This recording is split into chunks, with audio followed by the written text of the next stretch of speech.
The year was 54 BCE, and the Roman general Gaius Julius Caesar had once again set his sights on Britain. His first campaign the previous year had been brief, more an exploration and demonstration of power than a full-scale invasion. However, Caesar was determined to return, both to reassert Roman authority over the region and to expand his influence. This time, he planned to launch a larger, more organized invasion. Caesar's ambitions were well known across the Roman Empire, and many understood that his desire to conquer Britain was as much about personal prestige as it was about expanding Rome's influence. Caesar had carefully prepared for this second campaign. Over the winter, he had returned to Gaul, gathering more troops and fortifying his fleet. His first expedition had taught him much about the challenges of crossing the Channel, the unpredictable weather, and the fiercely independent tribes of Britain. Now he was ready to overcome these obstacles and secure a foothold on the island. His ultimate goal was not merely to win battles, but to establish alliances with the British tribes, force them to pay tribute, and pave the way for potential Roman influence over the region. In the summer of 54 BCE, Caesar set sail with a larger fleet than before. This time he had more than 800 ships, carrying not only his seasoned legions, but also cavalry, siege equipment, and supplies. The crossing was smoother than his first, and Caesar was confident that this invasion would succeed where the last had faltered. The fleet sailed across the Channel, the ships filling the horizon as they approached the shores of Britain. The Roman soldiers, veterans of the Gallic campaigns, were eager for the challenge, and the promise of glory and plunder awaited them on the foreign shores. As the Roman fleet approached the British coast, the Britons were well aware of Caesar's impending arrival. News had spread quickly, and many tribes had joined together under the leadership of Cassivellaunus, a powerful chieftain from the Catuvellauni tribe. Cassivellaunus had united the tribes not out of a desire for conquest, but for survival. He understood that Caesar's return was a threat to their way of life, and he was determined to resist the Romans at all costs. The Britons had spent the winter preparing for Caesar's arrival, fortifying their settlements, gathering weapons, and training their warriors. They were ready to defend their homeland from the Roman invaders. As the Roman ships approached the coastline, the Britons gathered on the cliffs, watching the massive fleet. They knew that Caesar's forces were well trained and disciplined, but they were determined to make a stand. The British warriors, armed with spears, shields, and chariots, prepared themselves for the battle ahead. Their war cries echoed across the beach, a defiant sound that carried over the water to the approaching Romans. Caesar's legions, however, were undeterred. They had faced fierce opposition in Gaul, and they were confident in their ability to overcome the British resistance. The Romans landed on the beach, their shields held high as they formed ranks. The Britons, unwilling to let the Romans establish a foothold, launched a ferocious attack.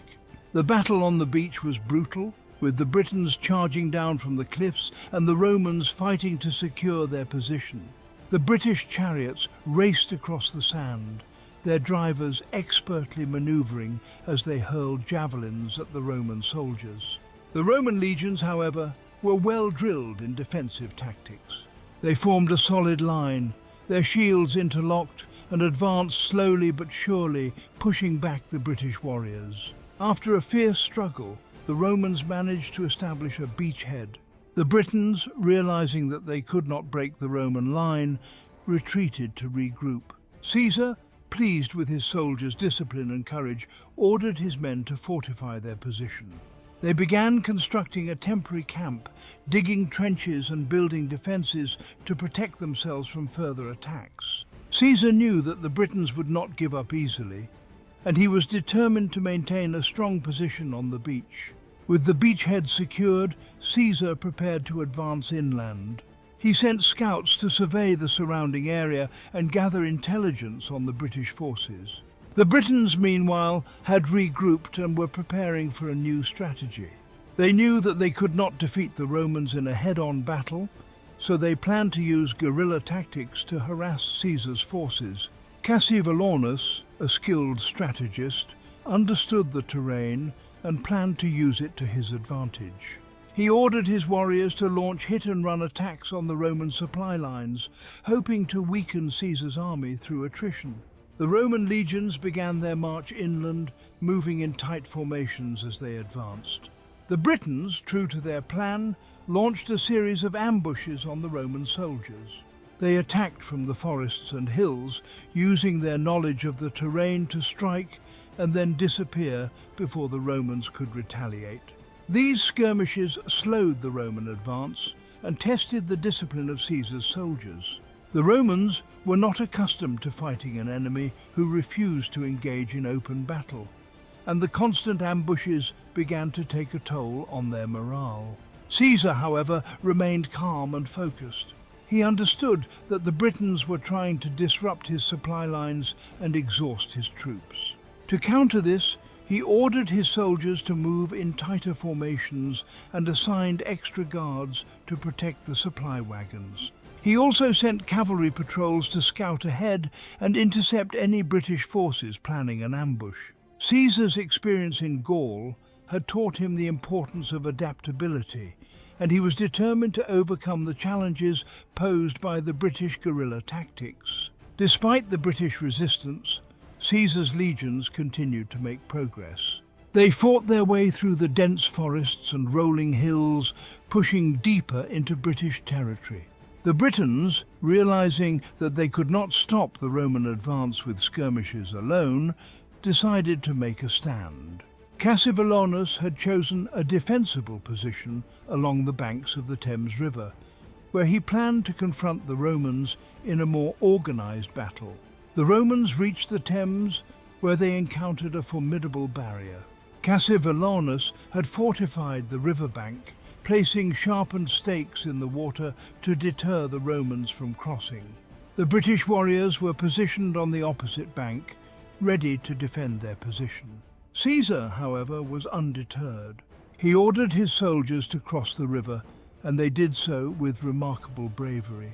The Roman soldiers waded through the water, holding their shields high as they advanced under a hail of British javelins. The crossing of the Thames was a pivotal moment in the campaign. The Roman soldiers managed to reach the opposite bank and engage the Britons in close combat.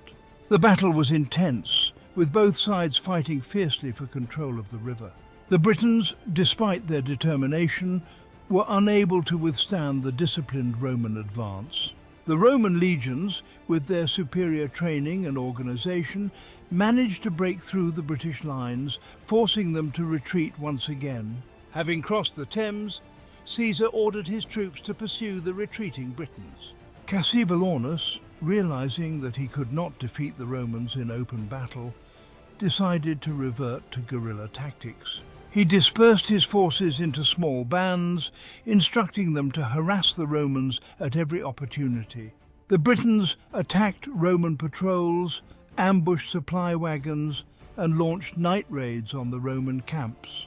These tactics frustrated the Romans, who struggled to adapt to the hit-and-run warfare. As the Roman legions pushed further into British territory, they encountered a new challenge.